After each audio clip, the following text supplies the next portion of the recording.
कट्टर कडवट माझ्या बोलतोय म्हणजे मी गर्वाने बोलतोय अशातला भाग नाही, तर ही शिवसेना प्रमुखांकडून आलेली एक विरासत आहे, परंपरा आहे.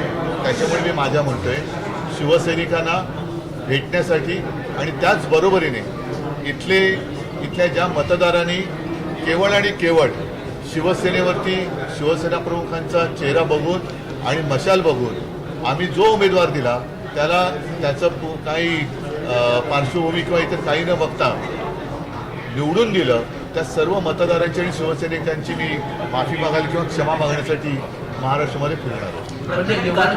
त्यामध्ये कॉमन कारण आहे निधीमुळे निधी म्हणजे त्यांनी स्वतःच मान्य केलं आहे की त्यांना फुटीसाठी निधी मिळालेला आहे. निधी याचा अर्थ तुम्हाला माहिती आहे की जेव्हा आमदार फुटले होते तेव्हा महाराष्ट्रभर 50 खोके एकदम ओके ही घोषणा सर्वत्र गावात खेड्यापाड्यात गाजली होती. अगदी मला आठवत आहे विदर्भामध्ये बैल पोळ्याच्या दिवशी बैलांवरती सुद्धा ते लिहिलं गेलं होतं. आता आमदारांना जर तेव्हा 50 कोटी दिले गेले असं म्हणत असतील तर खासदारांना किती दिले गेले असतील काही हिशोब ज्याला लावायचं तो लावू शकतो. दौरा सुरू झाल्यानंतर आता टीकेला सुरुवात केली की आता दौरा करून फायदा नाही, कारण की ऑलरेडी 6 खासदार याच्या अगोदर 40 आमदार खासदार गेलेले आहेत, त्याच्यामुळे आता दौऱ्याचा फायदा नाही असं शिंदेच्या पक्षानेकडून सांगितलं जातं. ज्या वेळेला खासदार निवडून आले तेव्हा मीच दौरा केला होता आणि मीच दौरा केल्यानंतर माझ्याच शब्दावरती एक खासदार निवडून आले होते तेव्हा यांना घरी बसवलं होतं. जे भारले होते ना, आता जे बोंबलत आहेत बेंबीचा डेट कुठपर्यंत आहे त्यांचं मला माहिती नाही, पण तिथपासून हे बोंबलत आहेत. आता दौरा करून फायदा नाही, पण मी दौरा केला होता म्हणूनच हे खासदार निवडून आले होते.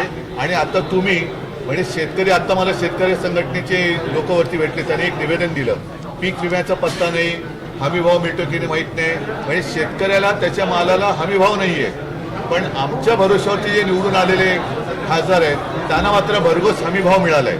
त्याच्यामुळे या सगळ्या उपटचुंबाने आमच्यावरती टीका करण्याचं धाडस करू नये. त्यांच्याकडनं आमदारांशी देखील संपर्क करण्याचा प्रयत्न करतोय आणि काही त्यांच्या बरं. आता मला काय वाटतं, आपण नेहमी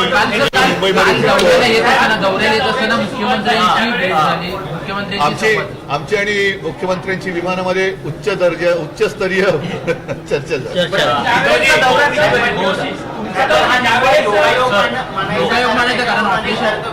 येत्या काही दिवसात कळेल.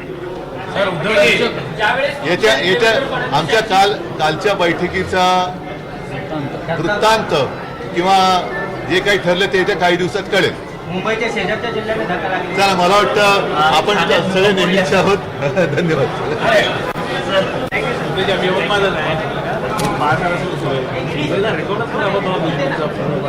आता काय करत आहे, किती वेळा 2004 मध्ये एकदा आठवतं तुम्हाला, हे सगळ्या अपक्षांनी होता, सगळ्या अपक्षांना घेऊन शिवाजी मंत्री होते सगळ्यात